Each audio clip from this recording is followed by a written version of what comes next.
welcome to the virtual Sunday service for the Unitarian Universalist Fellowship of Lake Norman. We are an open and inclusive liberal faith community. All are welcome, regardless of race, gender, sexual orientation, ability, or economic status. My name is Nicole Gantz, and I have been an active member of this congregation since 2013, and I'm currently serving as the president of the board. This is the first virtual service we've put together, so please forgive any audio or visual problems as we work through the kinks of this new format.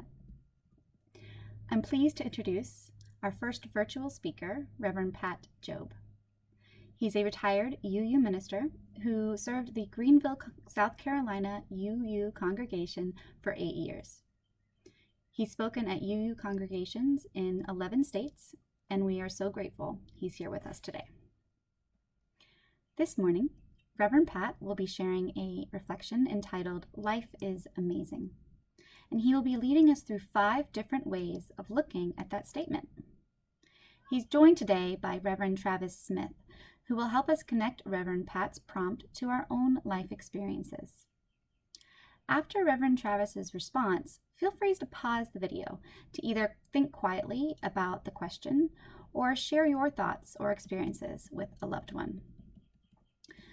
Before he begins, however, I thought I'd share a reading that fits nicely with today's topic. It is number 419 in our UU hymnal and is attributed to Kalidasa. Look to this day, for it is life, the very life of life. In its brief course lie all the verities and realities of your existence. The bliss of growth, the glory of action, the splendor of beauty. For yesterday is but a dream, and tomorrow is only a vision. But today, well lived, makes yesterday a dream of happiness, and every tomorrow a vision of hope. Look well, therefore, to this day. And now, I'll turn it over to Reverend Pat Jobe and Reverend Travis Smith. Good morning to all the folks at Lake Norman. I'm Pat Jobe. I understand your congregational president has already introduced me.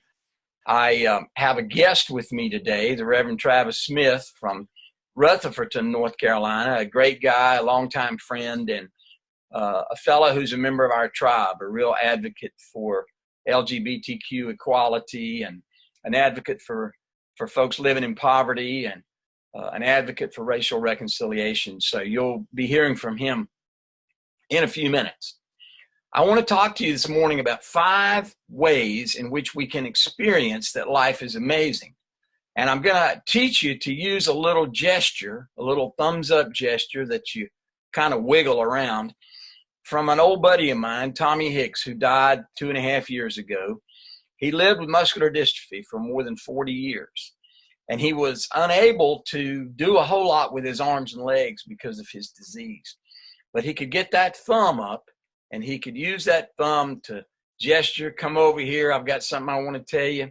Or sometimes he would just say yes, because he had sold an ad in the newspaper that he owned and ran with a bunch of us. Or sometimes he would say yes if his ball team won, or sometimes he would say yes if a pretty girl flirted with him. So I'm going to teach you to use that gesture, yes, and say life is amazing for 5 different reasons. And the first reason that I want you to think about is your own birth. When you were born, there was sort of a cosmic roulette wheel turning. And when that ball dropped into that slot and you were conceived, your hair color was set, your facial structure was set, how tall you were going to be, probably how long you were going to live, and at a certain degree was set. Up until that point, the odds, the probabilities were infinite. But when you were conceived, that roulette ball stopped turning. That's pretty amazing. But think also about the fact that the same thing happened when your mother and father were born. The same thing happened when your grandparents were born. And if you go back 30 generations, each of us has 1 million ancestors. Now, don't get too excited about that because your brothers and sisters have the same million ancestors. So don't feel too special. But those million ancestors survived war, famine, all kinds of pestilence, disasters. I hope they didn't have to survive coronavirus, but maybe that too. And as a result of that, over that 30 generations, you were born. Now, isn't that amazing? So say it with me. Yes, life is amazing. Now, I want to hear what Reverend Travis Smith thinks about the miracle of his own birth, or if you don't like the word miracle, the extraordinary circumstances of your own birth. What do you think, Travis? Oh, wow. Yeah. Yeah. That's the thing, is that it's so amazing that we are here at this very place at this very time. Yes. My Buddhist friends talk a lot about how to live in the present. And you can't help but get in the present when you start thinking about what you just described. Here we are right now in this very place. And what a chance that we're here at this point in history.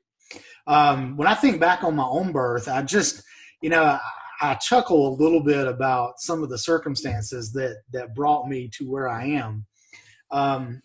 I think I've joked with you before that I'm a huge Elvis Presley fan. I've always enjoyed his music. And as interesting as it was, I know for a fact, according to my parents, I was conceived when he passed away, that same time period. So they were in Georgia on a trip, and when Elvis passed away, that's kind of when that roulette wheel stopped for me, and I was dropped into space. And I've often kind of thought that's interesting that I had this connection with him. My mother and father never listened to him, but even as a young kid in the 80s growing up, I was just connected to his music. And it just goes back to that very interesting space where you're talking about the miracle of conception and your own birth. And it's hard to always put all those things together. But I could go on and on about how that connection has continued. But that's exactly what came to my mind when you mentioned the miracle of that roulette wheel stopping. Very good. Very good. Okay, the second thing that I want you to think about in terms of life being amazing is that you're alive. So many of us have been through circumstances that could have, but didn't kill us. My brother, for instance, used to drive his tricycle off the front porch of our home. It was a good 3-foot drop, and this little guy, this tiny little boy, would drive his tricycle continuously off the porch. My parents would try to catch him and stop him, but he just kept driving that tricycle right off the porch. He once drove his bicycle up a tree, and he got about 6 feet off the ground, and the gravitational pull of the earth took over, and he went back down. But he lived through it. In the 2nd grade, he drove his bicycle into the side of an old Cadillac that was going about 35 miles an hour. Broke his bicycle in half, but he came away without a scratch. When he was 12, he got hit by a car, lived through it. He has over and over again stayed alive. And so have all of you who are listening to this video. Some of you may have had cancer. Some of you may have had heart surgery. You've been in very dire circumstances. You've missed stray bullets. You've avoided car wrecks, at least car wrecks that would have taken your life. You are alive. So say it with me. Yes, life is amazing. What about you, Travis? You missed any bullets? Oh, I kind of think about my own life, and I've been rather fortunate, I think, in terms of near misses. I grew up on a farm in South Carolina, and there definitely were some farming accidents that could have been worse than they were. But relatively, my life has somewhat went very well in terms of health. But I think about the fact that we are still alive right now. You're right. I mean, just as much of a miracle as it was that roulette wheel stopped at conception for us, I mean, that we're here now. That we live in a time period where healthcare is where it is, so that we can get the treatments that we need, vaccinations, whatever. It's just absolutely amazing. And then to think about the fact that here we are in this time period of a great famine of illness that's taking over our land, which is the whole reason you and I are having to do this video cast and not being able to be face to face with the great people at Lake Norman, is because of where we are in our country with this current situation.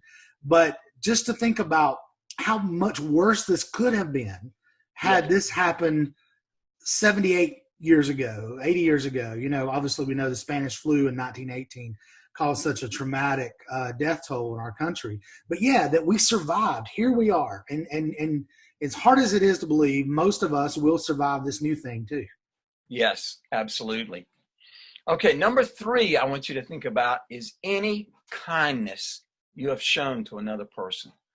Think about the times that you made eye contact with a stranger and smiled.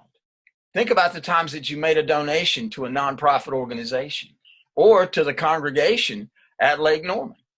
Think about the times that you helped out.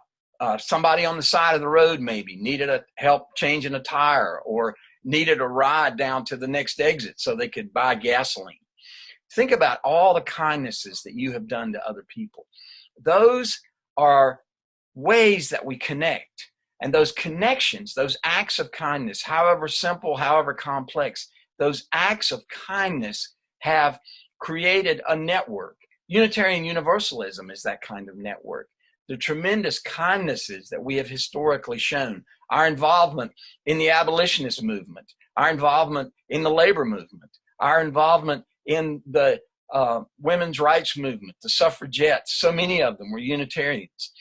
I love to say that Susan B. Anthony was not a Unitarian, but she hung out with a lot of them. It's a tremendous heritage of kindness. And then our involvement in the civil rights movement. Many of you know that when Dr. King sent out that call to come to Selma, the board of directors of the Unitarian Association was meeting in Boston, and the president of the Unitarian Association said, "Gentlemen, this meeting is over. We're going to Selma." And the largest number of white clergy who went to Selma to support Dr. King were Unitarians. So, we have a tremendous, tremendous heritage of kindness. And then we continue to show that kindness in congregations like the Lake Norman congregation. Talk about kindness in your own life, Travis.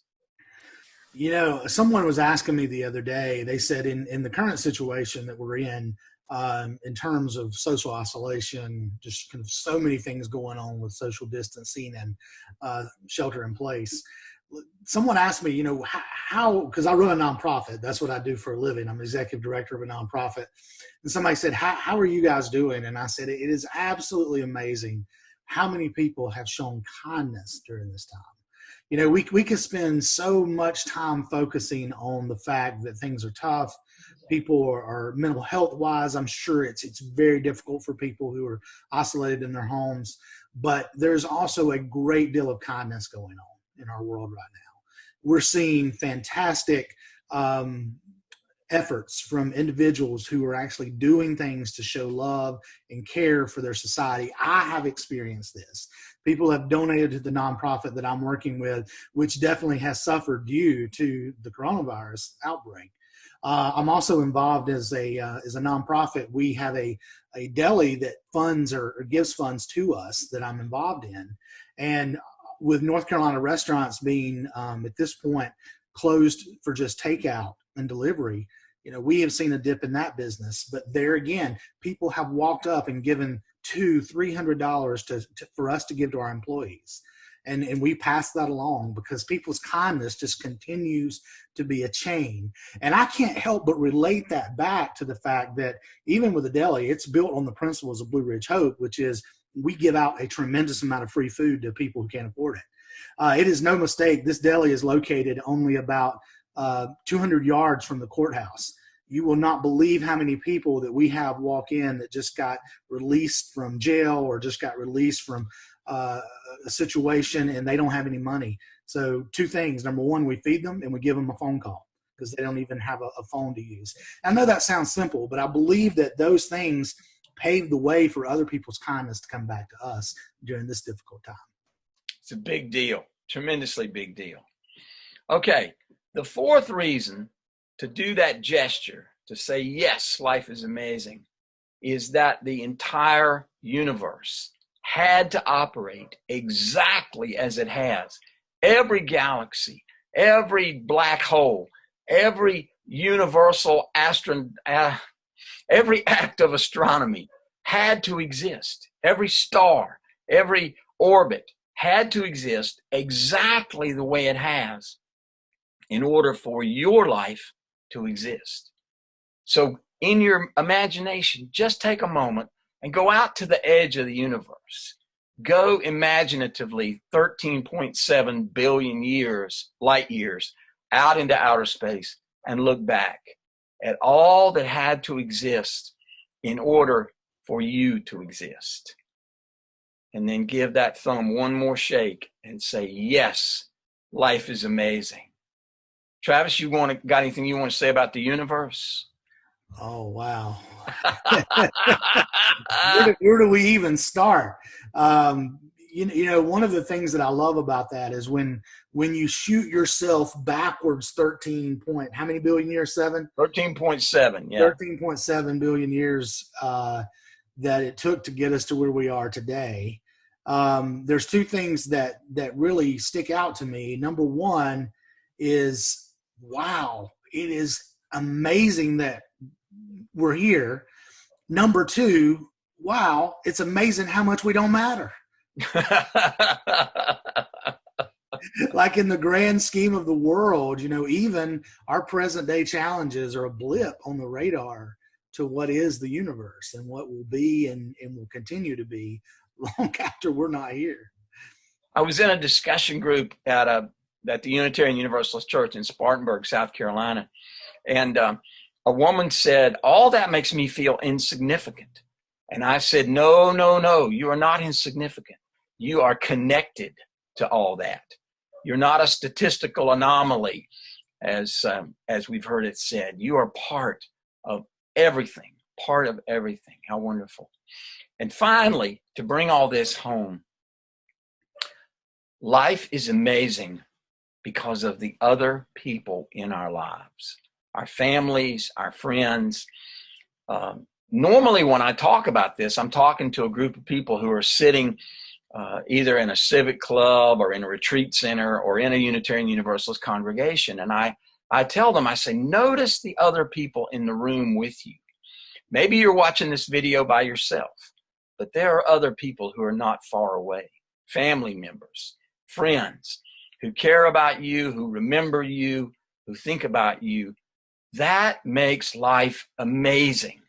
And let me just, in continuing to introduce Reverend Travis Smith to you, let me just say that he has an absolutely wonderful wife. And what Allison does for Travis in terms of encouraging him and partnering with him in all of his work as a nonprofit leader and as an icon of liberal religious values in Rutherford County, he couldn't get out of bed in the morning if he wasn't married to that incredibly wonderful woman. So think about the people in your life who are your allies, who are your partners, who are your family members, and do that gesture one more time and say, yes, life is amazing. That's all I've got, Travis. You want to add anything to that? You want to talk about your friends and family? You know, you mentioned my most central support system being my spouse and my partner. And I'm so grateful for hers. And you described her exactly on point. Everything I do, she has been either leading or pushing me forward on. So, you know, we trade spots with that as it goes. But I think, you know, one more thing, excuse me, that I would like to say is that, you know, I've never had the privilege of meeting the folks at Lake Norman. Some of them are going to be watching this video and are going to have the chance to meet you and me. But I truly hope that one day we get to see each other face to face, whether it's just a visit that Pat and I are making to the congregation or separately to the congregation. To me, that's a miracle too, that you and I are sitting here doing this video together in different places because we're practicing social distance. So we're in different locations, but we're making this video together. And the possibility is one day we're going to be in a spot with the same individuals who watch this. Technology is amazing. Just where we've come in the last even 10 years with technology blows my mind. So you're right. Life is amazing. And one of the most amazing things is when we can get back together and hug each other's neck and give each other that high five and handshake that we desire. Sounds great. All the best to Lynn and Gary Henderson and my yet unmet friends at Lake Norman. Thank you all so much for listening and enjoying this together. And we do look forward to that day when Travis and I can be in Lake Norman. Thank you, Reverend Pat and Reverend Travis, for your guidance, experience, and wisdom this morning. As I said before, we are very grateful for your words today. Before I move into announcements, I'd like to share some closing words through a call-in response. I'll be putting the words up on the screen shortly, so you can join me by saying the italicized words aloud, or you can simply listen as I lead us through it. This call-in response is entitled, "The Body is Humankind," written by Norman Cousins. I am a single cell in the body of 4 billion cells. The body is humankind. I am a single cell. My needs are individual, but they are not unique. I am interlocked with other human beings in the consequences of our actions, thoughts, and feelings. I will work for human unity and human peace, for a moral order in harmony with the order of the universe. Together, we share the quest for a society of the whole equal to our needs. A society in which we need not live beneath our moral capacity, and in which justice has a life of its own. We are single cells in a body of 4 billion cells. The body is humankind. I thought that call-in response would be especially poignant this morning. Let us take those words of wisdom and apply them to these uncertain times. And now for a few announcements. If you are a visitor, welcome. I'm so pleased you chose to give our virtual service a try. If you like what you've heard so far and are wondering how to stay connected or get involved with our congregation, please reach out to our membership chair, Linda. Her email address can be found at the bottom of the screen. Members and friends, we recently sent out a letter to you all about this, but I wanted to remind you that we will be contacting you soon about ways we can still come together as a community to continue our fight for justice. In our partnership with UU Forward Together, the board is looking into ways we can get involved from our living room. We will also be hosting Zoom social/cocktail hours soon, so look for that announcement within the next week or so. We encourage members to continue reaching out to one another virtually whenever possible. Make regular Skype or Zoom dates. Keep hosting book clubs or movie clubs by meeting virtually after to discuss them. It's important that we put in the extra effort to sustain the deep bonds our community has formed. So now, let us go forth and conquer this day. As Johann Wolfgang von Goethe said, "Knowing is not enough. We must apply. Wishing is not enough. We must do."